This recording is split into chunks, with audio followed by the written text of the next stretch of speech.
এখন দেখুন দেখতে কতটা সুন্দর লাগছে, একদম কিন্তু নরম। দেখুন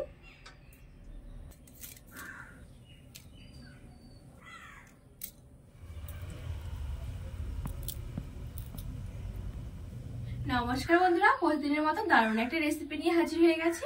আজকে আমি আপনাদেরকে বানিয়ে দেখাবো মাত্র 5 টাকা সুজি দিয়ে দানা ভরা চমচম মিষ্টি। মুখে দিলে মিলিয়ে যাবে, একেবারে নরম তুলতুলে, খেতে কিন্তু খুবই ভালো লাগে বন্ধুরা। একদম নতুন ধরনের একটা মিষ্টি বলতে পারেন। তো চলুন আমি খুব সহজভাবে বানিয়ে দেখাবো, আশা করছি আপনাদের অনেক পছন্দ হবে। তো বন্ধুরা চলুন এবার মিষ্টিটা বানানো শুরু করি। আর এই মিষ্টিটা বানানো কিন্তু খুবই সহজ, হাতের কাছে সামান্য একটা উপকরণের মধ্যে কিন্তু আপনারা মিষ্টিটা তৈরি করে নিতে পারবেন। তো এখানে একটা খোলা বসে খোলাটা একটু গরম করে নেব। তো এখানে খোলাটা গরম হয়ে গেছে, এবার আমি ঠিক 1 চামচের মতন ঘি দিয়ে দিচ্ছি। এইবার এই মিষ্টিটা বানানোর জন্য আমি এখানে নিয়েছি সুজি, আর ঠিক 1 প্যাকেটে হাফ নিয়েছি, মানে মোটামুটি 50 গ্রামের মতো সুজি নিয়েছি। এবারে এই সুজিটা একটু দিয়ে খোলায় ভেজে নেব। এবার একদম হালকা আছে সুজিটা একটু ভেজে নেব। তো এখানে আমি সুজিটা কিছুক্ষণ ভেজে নিয়েছি, আর এখন কিন্তু খুব সুন্দর একটা গন্ধ বেরিয়েছে। যে সুজির কাঁচা গন্ধটা ছিল সেটা কিন্তু চলে গেছে। এবার আমি দিয়ে দেবো লিকুইড দুধ, আর এখানে দুধটা যদি না থাকে জলও দেওয়া যাবে। আর আমি যতটা সুজি নিয়েছিলাম ঠিক তার ডবল দিয়ে দিচ্ছি লিকুইড দুধ। আর দুধটা আমি আগে থাকতে একটুখানি জাল করে নিয়েছিলাম।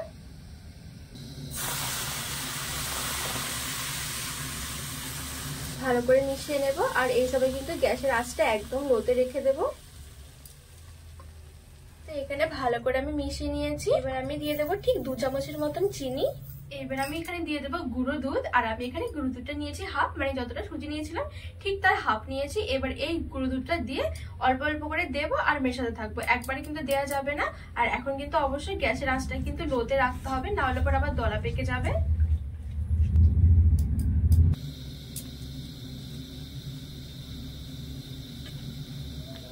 তো এখানে গুঁড়ো দুধটা দিয়ে আমি খুব সুন্দর করে মিশিয়ে নিয়েছি। এবার গ্যাসের আঁচটা হালকা একটুখানি বাড়িয়ে কিছুক্ষণ রান্না করে নেবো, একটা ডো হওয়া পর্যন্ত। আর বন্ধুরা এই মিষ্টিগুলো বানানো কিন্তু খুবই সহজ। যদি হঠাৎ করে মিষ্টি খেতে ইচ্ছা করে আপনারা কিন্তু এরকম খুব সহজভাবে কিন্তু মিষ্টিটাই বানিয়ে নিতে পারেন, আর খেতে কিন্তু খুবই ভালো লাগে। তো এখানে একটু দেখা সৌন্দর্যের জন্য আমি একটুখানি কালার দিয়ে দেব। আর এখানে আমি একটু ইয়েলো কালার নিয়েছি, মিষ্টিটা দেখতে একটু সুন্দর লাগবে। আপনারা চাইলে দিতে পারেন, না চাইলে কিন্তু না দিলেও হবে। তো সামান্য একটুখানি দিয়ে দিচ্ছি।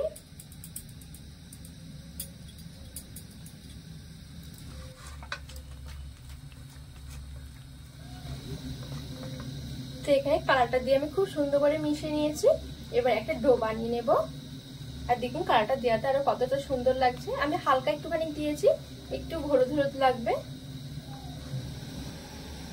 তো এখানে দেখুন আমি রান্না করতে করতে কিন্তু অনেকটাই পুরো ঘন হয়ে গেছে, আর ডোয়ের মতন হয়ে গেছে। দেখুন কি সুন্দর। এখানে কিন্তু খুব বেশি এটা শক্ত করব না, আবার কিন্তু খুব বেশি এটা নরমও নয়, ব্যাস এর বেশি কিন্তু আর আমি শক্ত করব না ডোটা। এবার আমি এখানে আরো 1 চামচের মতন ঘি দিয়ে দিচ্ছি। ঘিটা দিয়ে একটু ভালো করে মিশিয়ে নেব।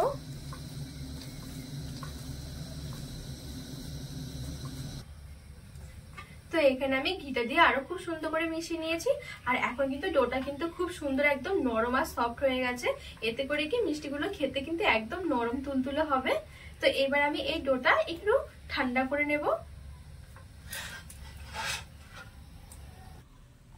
তো এখানে কিন্তু এই ডোটা খুব বেশি কিন্তু একদম ঠান্ডা করা যাবে না, হালকা একটুখানি ঠান্ডা করে নিয়ে কিন্তু হয়ে যাবে। তো এখানে মোটামুটি ঠান্ডা হয়ে গেছে, মানে হাত দিয়ে ধরা যাচ্ছে ঠিক এরকম মতো আমি ঠান্ডা করে নিয়েছি। এখনো কিন্তু হালকা একটু গরমই আছে। তো এবার আমি হাতের মধ্যে অল্প অল্প করে একটুখানি ঘি মেখে ছোট ছোট করে চমচম মিষ্টিগুলো তৈরি করে নেব।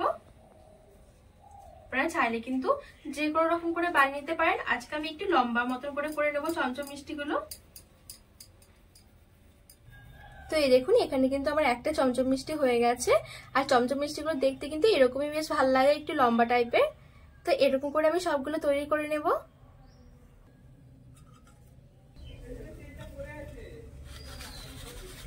তো এখানে দেখুন আমি সবগুলো চমচম মিষ্টি বানিয়ে নিয়েছি, আর দেখতে দেখুন কতটা সুন্দর লাগছে।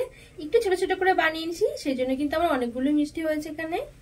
এবার আমি ডেকচির মধ্যে কিছুটা জল নিয়ে গ্যাসের উপরে বসিয়ে দিয়েছি। তারপর আমি এরকম একটা ঝিরিঝিরি থালা নিয়েছি। এবার এই থালাটার মধ্যে আমি হালকা করে একটুখানি তেল মেখে নেব, যাতে করে মিষ্টিগুলো লেগে যাবে না।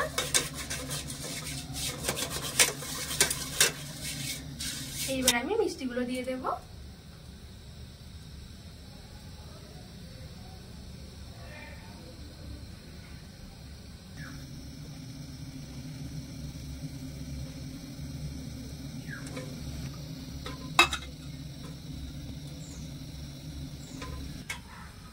এইবার আমি ঢাকা চাপা দিয়ে ঠিক 5 মিনিটের মতো একটুখানি ভাপিয়ে নেব, তাহলে কিন্তু আজকে মিষ্টিগুলো রেডি হয়ে যাবে। তো এখানে কিন্তু মোটামুটি 5 মিনিটের মতন হয়ে গেছে। এখন কিন্তু চমচম মিষ্টিগুলো আমার পুরো রেডি। আর এখন দেখুন দেখতে কতটা সুন্দর লাগছে, একদম কিন্তু নরম দেখুন। তো এইবার আমি এই মিষ্টিগুলো একটুখানি ঠান্ডা করে নেব। তো এখানে কিন্তু আমি মিষ্টিগুলো হালকা করে একটু ঠান্ডা করে নিয়েছি। এবার আমি চিনির মধ্যে রেখে একটুখানি কোট করে নেব। এই দেখুন এখানে কিন্তু আমার একটা দানা ভরা চমচম মিষ্টি হয়ে গেছে। দেখুন দেখতে কতটা সুন্দর লাগছে, আর কিন্তু একদমই কিন্তু নরম। এই দেখুন আমি হালকা করে প্রেস করলাম আর কিন্তু ভেঙে যাচ্ছে, মুখে দিলেই কিন্তু মিলিয়ে যাবে এই মিষ্টিগুলো। এবার আমি একটা প্লেটের মধ্যে রেখে দিচ্ছি। এরকম করে আমি সবগুলো চমচম মিষ্টি এরকম কোট করে নেব চিনি দিয়ে। আর বন্ধুরা আপনারা কিন্তু না বানালে কখনোই বিশ্বাস করবেন না যে কতটা মজার এগুলো খেতে।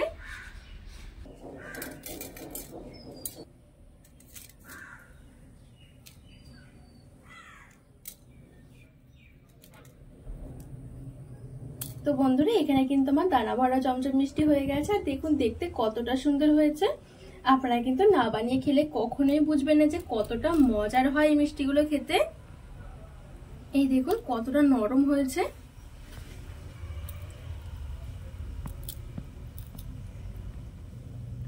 একদমই কিন্তু নরম তুলতুলার, মুখে দিলেই কিন্তু মিলিয়ে যাবে।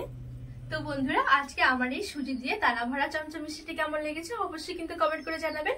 আর আপনারা অবশ্যই এভাবে একবার বাড়িতে বানিয়ে দেখবেন। যদি হঠাৎ করে মিষ্টি খেতে ইচ্ছে করে এরকম কিন্তু চটপট বানিয়ে নেবেন, আর খেতে কিন্তু খুবই ভালো লাগে। তো রেসিপিটি ভালো লাগলে একটু লাইক করে দেবেন, শেয়ার করে দেবেন, আর একটু পাশে থাকার অনুরোধ রইল।